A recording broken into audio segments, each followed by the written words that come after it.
हाँ परमात्मा आराम करे छो अपना माहौल में तो सपना देख लो नाती जंगली के यादवपुर की रहे वाला राम सिंह लुटेरा और कन्या चांदीगढ़ वाली की दोनों के बैल के कालागढ़ जेल में दौड़ रही है। हाँ परमात्मा नाली लाली याद करिया जरूर मदद करब। इधर से जासी कहा यादवपुर तेरा चौबटिया पर कालागढ़ जेल अब सदा तो करे गए दीदीगा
झंझारपुर जेल नहीं है भाई, ये मधुबनी जेल नहीं है, ये कालागढ़ जेल है।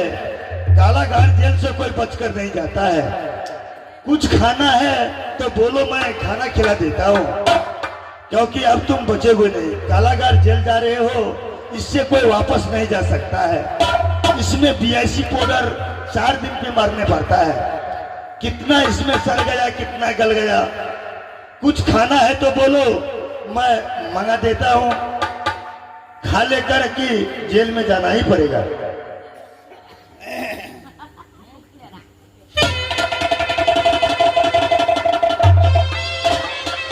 भैया अभी कुछ खाना नहीं है और ना कुछ भी है। भैया बोलिए। एक कालागार जेल छुड़िया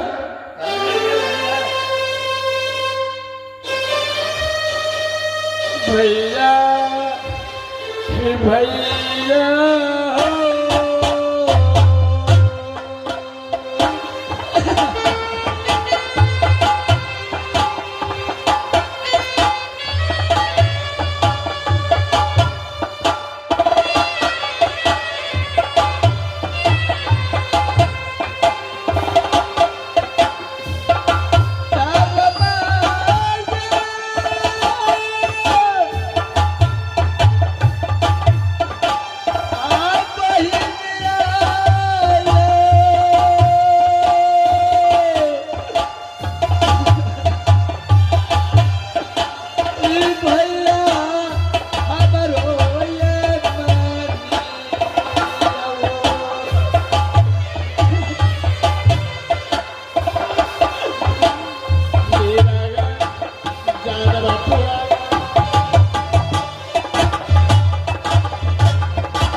हम आई गेलिया बाबू जब काला काला गार जेला